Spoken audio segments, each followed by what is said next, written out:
think it's a game. Oh, daddy, daddy, daddy, daddy.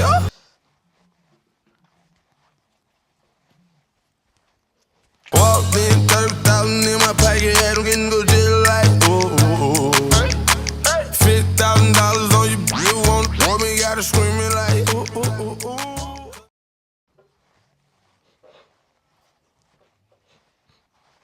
Yo, what's good? It's your boy Adebayo. Welcome to another video. Listen, man, I'm not gonna sit here and waste any time. I want to get straight to the point.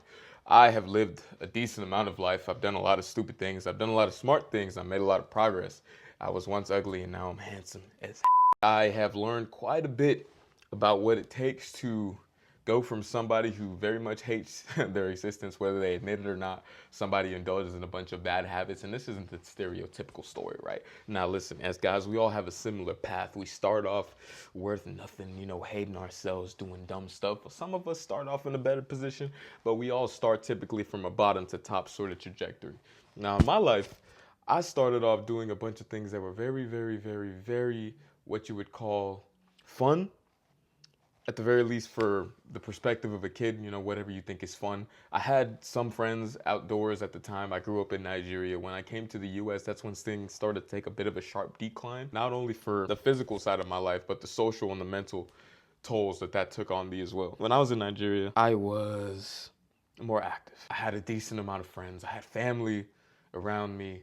The area that we grew up in, we all sort of knew each other. It was very, very inclusive. The whole village sort of knew each other. So the life of a kid, some things were hard. I got disciplined a decent bit. I also still had a relatively fun childhood where I learned a bunch of cool things and I was social and I was outside and I was getting to climb trees and throw rocks and fight and doing all this. When I came to America, all of that took a sharp, sharp decline because American culture is very different from Nigerian culture. Listen, if you are a child in the American school system, or if you are a young adult in the American school system, you need to guard the gates of your mind as if you are standing on the gates to heaven itself.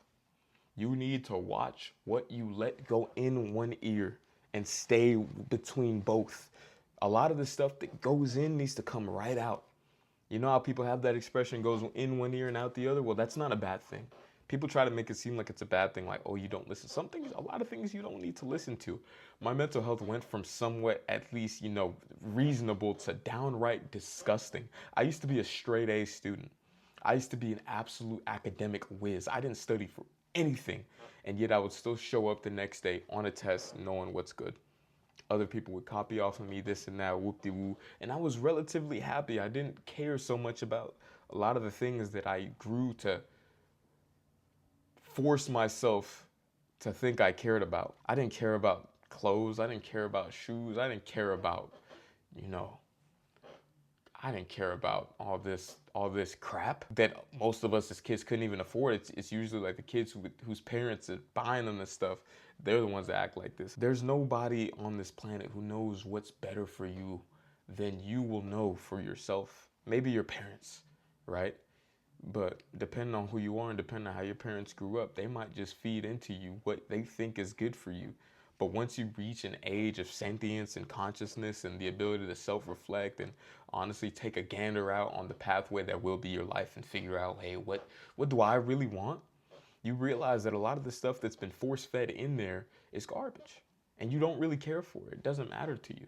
You don't really think about these things and think, oh, I'm ready to sacrifice and put it all on the line to attain them. I say that to say that your life should not be something that you run away from because you spend a majority of your time chasing things that you don't really want. How am I going to tie that back in? Well, pay attention with me now. So you remember how I said that a lot of people will have others instill goals and dreams and aspirations into them rather than figuring it out for themselves? Listen, my parents wanted me so bad to be very academic. They wanted me to, I was a smart kid, right? So it's not like it's a bad thing that they wanted of me, but they wanted me to excel in academics. But I didn't necessarily care too much about that. I mean, at a certain point, I wanted to be a video game star, and it would have, it's not traditional, but I grew up in an age where you could actually be very successful, quote unquote doing things like that. In order to cope with the stress of of having to meet this expectation that my parents set for me, while also chasing the goals that I truly believed at the time that I wanted for myself, I stepped away from the semi-healthy mindset of, not the semi-healthy mindset, but the semi-healthy habits of, being outside, making friends, working on my body, having somewhat of a social life while also chasing things that I wanted, to more of a recluse. Instead of going outside and trying to play with friends, the moment I got my hands on my first game system, the moment I got home from school, I wouldn't even do my homework. I would just immediately get on the game because I spent so long during school and things like that stressing about the fact that I know I didn't live up to my parents' expectations, that I would just immediately, okay, you know what, let me hide away in the things that I like. Before I knew it, what at first was a goal for me now became a crutch. It became something that was helping me escape from my problems. Don't do that. Do not do that. There's absolutely nothing wrong with playing video games. There's absolutely nothing wrong with wanting to enjoy your downtime however you see fit. At the end of the day, your mind is your most powerful asset, and it can also be the most dangerous weapon that will prosper against you. That's all this boils down to. Your mind can be your best friend or your worst enemy. It can be your best friend or your worst enemy. Everything that you do on the physical plane, everything that we do in this life, on this planet, it directly affects our mind and the way we perceive reality. That's what it did for me.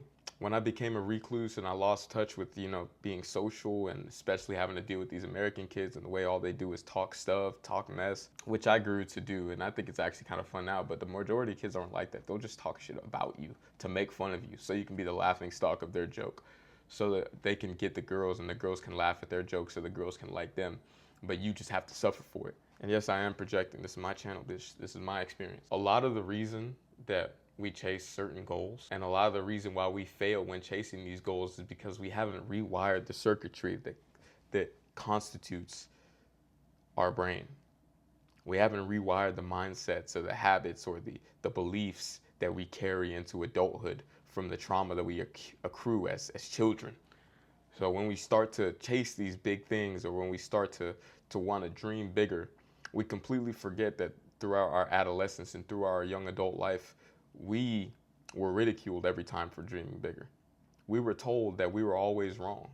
None of our jokes were funny. None of the girls liked us, so why would they like us now, right? Am I onto something here? Our goals don't matter. The goals of the people around us matter. The people who have the courage, or the people who speak the loudest, their opinions matter. The people who garner the most attention, their opinions are all that matters. Your parents' opinions are all that matters. Not yours, not you. You haven't taught yourself how to delay gratification. You haven't taught yourself that everything will be okay as long as you keep trying. You haven't taught yourself that you're not wrong for having an opinion that's different from other people. You haven't taught yourself that your weird little tendencies aren't weird at all and they're just what make you unique. You haven't taught yourself any of these things. So every time I tried to embark on entrepreneurship, whenever I tried to do something, not only was I doing something that I didn't even care about, but I also did not believe in my mind that it was ever going to work out, or that was ever a point in like constantly trying over and over again, until I did. If we want to use the most basic, the most sought after example in the book, right, getting girls, I didn't believe I was going to be able to start getting girls. I always thought that I was going to be forever bad at girls, and I tried everything. I looked at every book, I looked up every course, I watched every YouTube video on how to get girls, and over again I would apply these things, and they wouldn't work, and they wouldn't work, and they wouldn't work, until they did. Until I did them and failed enough at them to realize, like, okay, even though, I'm not getting immediate results, like, I'm building towards a better human. Y'all, if you can see the videos on my page, if you go back to my old videos, I look way better now than I did. Way better. I didn't do anything. I didn't go get surgery. I hit the gym. I started investing in products that cleared up my skin. I started investing in products that, like made me look more stylish and whatnot. I tweaked and I experimented with my God-given gifts, like my hair. You know what I mean? I just did the things that made me better, and all of a sudden, like, getting girls is not what I could not do 2 years ago. I can do with relative ease now. But it's not like some switch flipped and I just became this. I became this dude over several months and years of constantly failing at something until I looked back and realized that every time I quote unquote failed, I was getting better. You know what I mean? So,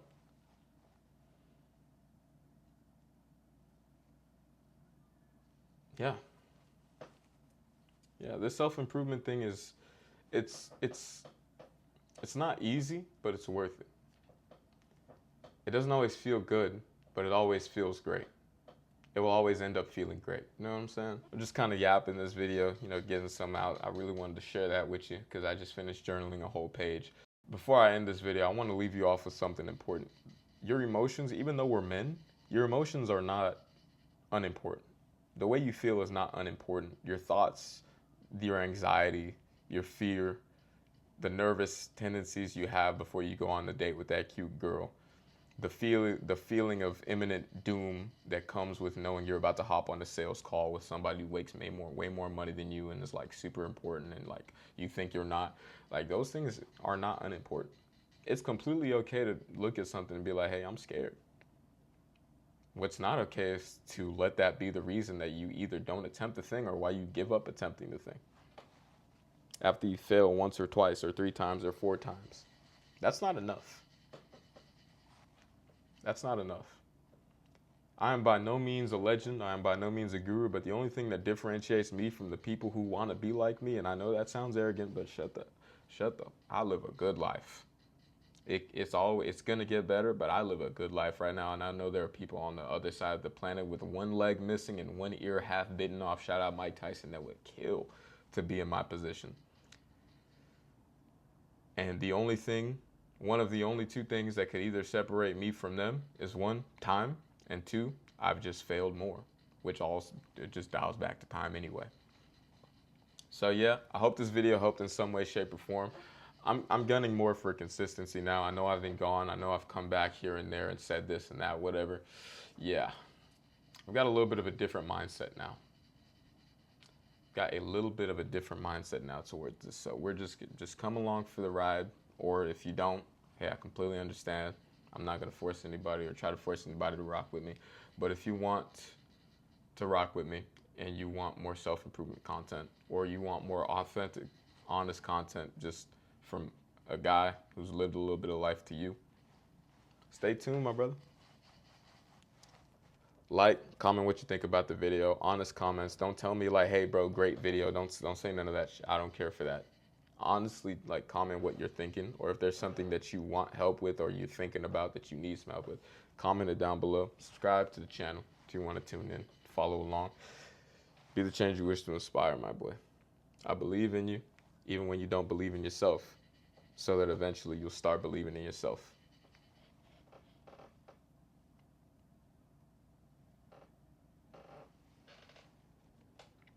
Boy, yo, overgrown eyebrow having, boy, yo, strong lip looking, boy, tight collared shirt.